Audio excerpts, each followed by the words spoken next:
Boa tarde, professora. Boa tarde, colegas. Tudo bem? Eu me chamo Vitor e na tarde de hoje eu vou apresentar para vocês as reflexões propostas no texto Um olhar dialógico sobre a atividade de revisão de textos escritos, entrelaçando dizeres e saberes, da professora Risoleide Rosa Freire de Oliveira. A professora Risoleide, ela é doutora em Estudos da Linguagem pela Universidade Federal do Rio Grande do Norte. E para esse estudo, ela se apoia na teoria bakhtiniana dos gêneros do discurso.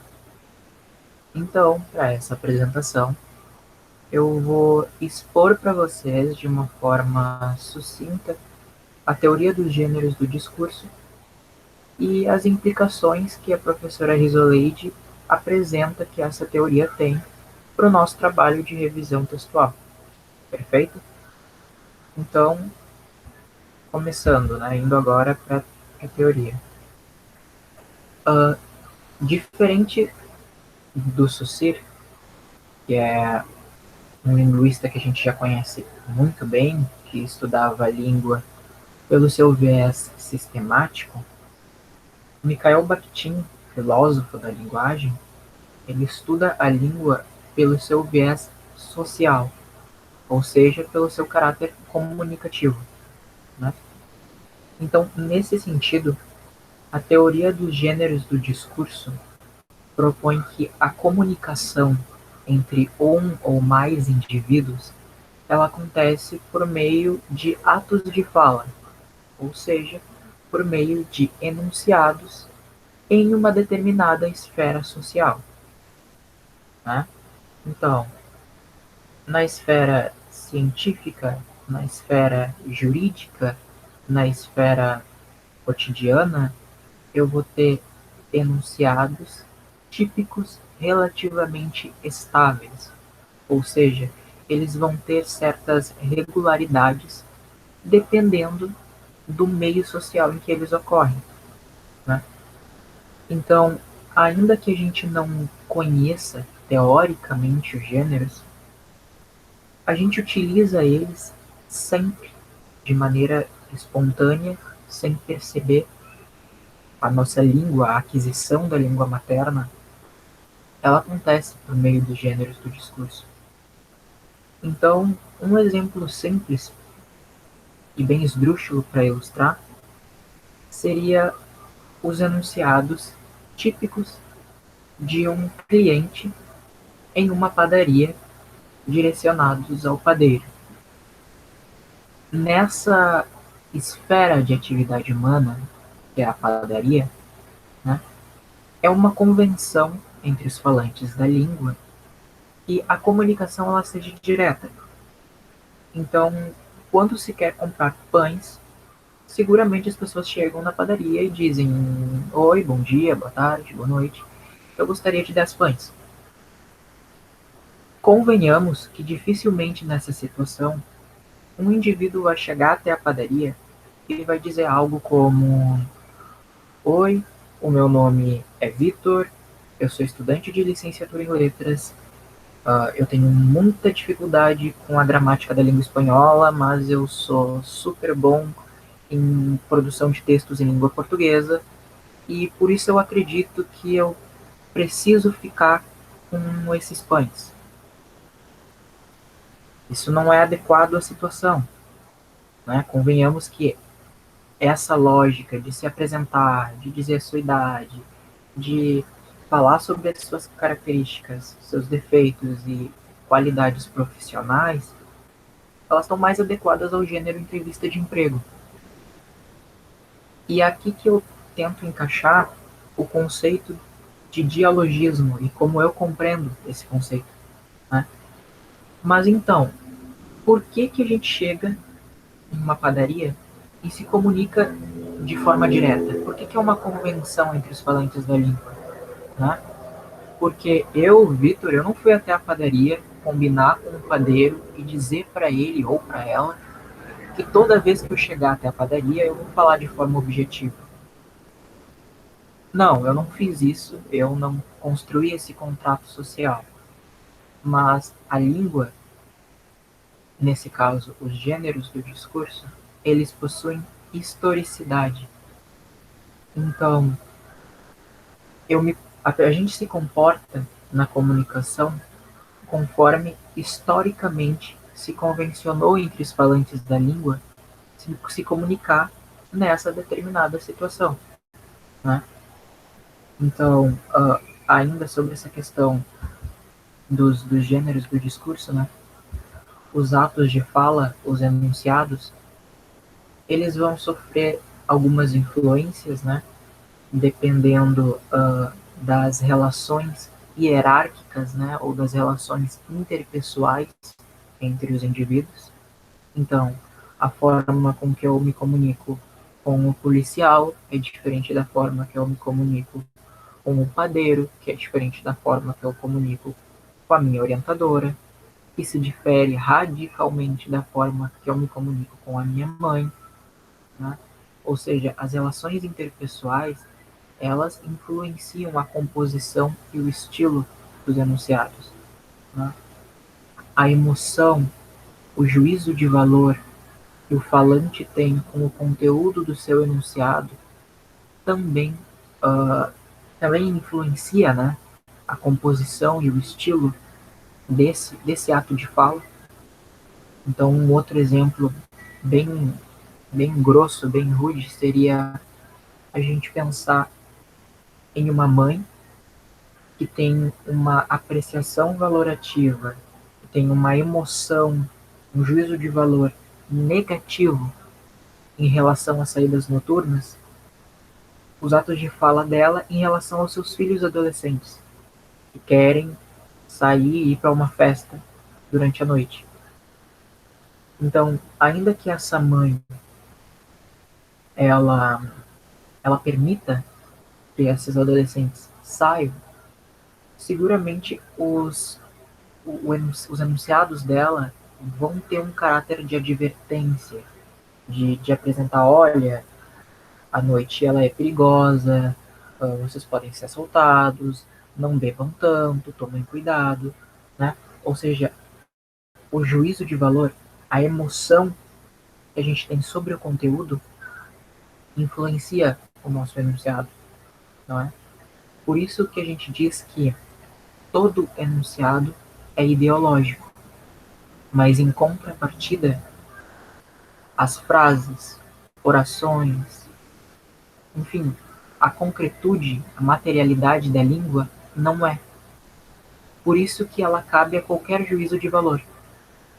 Ou seja, se eu colocar num quadro escrito parabéns, estou feliz por você, eu não vou ter um sentido pleno, um sentido concreto. Eu vou ter uma possibilidade de sentido. Eu vou ter uma potencialidade de sentido. Ou seja, essa oração, ela pode significar o que está expresso, mas ela só assume significação, ela só assume sentido na interação discursiva. Porque uma frase dessas, solta, desconectada do seu contexto, fica inviável de se perceber a emoção da pessoa enquanto ela falava, enquanto ela proferia essa frase, ou seja, esse sujeito, ou esse sujeito, esse moço, essa mulher, ela está sendo cômica, ela está sendo irônica, sabe? Uh, a gente não consegue ver as ressonâncias dialógicas desse enunciado, ou seja, as características históricas que esse enunciado tem com o meio em que ele foi dito, que foi veiculado, né? Então, a gente tem a teoria dos gêneros do discurso, ela propõe que cada ato de fala, todo ato de fala, ele possui uma ideologia. De forma sutil ou de forma explícita, ele apresenta a visão de mundo de quem enuncia, né? É aquela velha máxima, dizer é dizer-se. Né? Uh, Sobre o processo de comunicação discursiva, a teoria dos gêneros do discurso, ela vai dizer que ambos os falantes, tanto o locutor quanto o interlocutor, eles possuem um papel ativo na comunicação. Ou seja, aquele que fala, ele vai falar, ele vai produzir o seu discurso. No entanto, aquele que escuta, ele não está passivo na situação. Ele está tendo uma reação responsiva do discurso do locutor. Ou seja, em relação a esse discurso, o ouvinte ele concorda ou discorda, ele pode apoiar ou refutar, ou ele pode simplesmente reagir a esse discurso, não é? É o caso de, por exemplo, uma ordem, né? Exemplo, numa instituição militar, um oficial dá uma ordem para um soldado para executar determinada tarefa. O soldado não vai se opor, ele vai simplesmente executar. Essa, ou seja, ele reagiu responsivamente aos atos de fala, né, do seu oficial imediato, né? Então, essa, a grosso modo, é isso que vai propor a teoria dos gêneros do discurso, né? Então, a gente vai se comunicar de diferentes formas em diferentes situações comunicativas, né? Dependendo das nossas intenções comunicativas, dependendo de com quem que a gente está se comunicando, né? Ou seja, a antecipação da emoção do nosso interlocutor com relação ao conteúdo do nosso enunciado também vai influenciar o estilo desse enunciado. Então, um exemplo seria quando a gente vai dar uma notícia para alguém que teve um ente querido falecido, morto, a gente vai a gente vai se portar nessa interação de uma forma não tão direta.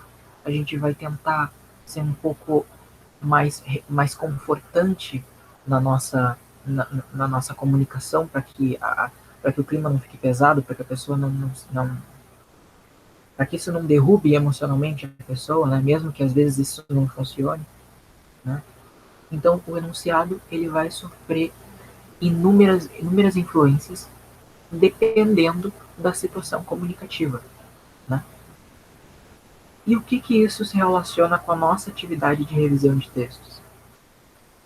A professora, a doutora Risoleide, né, ela compreende que essa teoria ela é extremamente importante, né, para o profissional de revisão de textos, né, porque normalmente a gente, do senso comum, a gente centra a ideia de que a revisão de textos é apenas tomar nota sobre as inadequações gramaticais, é apenas olhar a estrutura do texto, mas a gente sempre tem que levar em consideração que o texto é uma comunicação de alguém com uma intenção comunicativa em um meio social com interlocutores.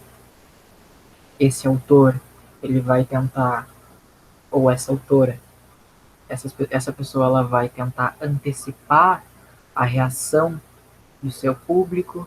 Enfim, o trabalho do revisor não vai ser apenas se centrar nos aspectos gramaticais, mas sim também prestar atenção se esse texto ele está adequado ao seu gênero, se ele está alcançando os seus propósitos comunicativos, ou seja, se ele é uma comunicação eficaz. Então, para encerrar essa explanação, eu encerro com uma citação da professora Risoleide, que é bem simples, e ela diz o seguinte: nesse sentido, o revisor necessita estar familiarizado com os diversos gêneros produzidos nas esferas científica, artística e cotidiana, para poder interagir com o autor e ajudá-lo no seu projeto de dizer. Então, pessoal, essa foi a minha explanação sobre o capítulo que eu fiquei responsável pela leitura. Eu gostaria de agradecer a atenção de vocês e eu dou por encerrada a minha apresentação. Obrigado.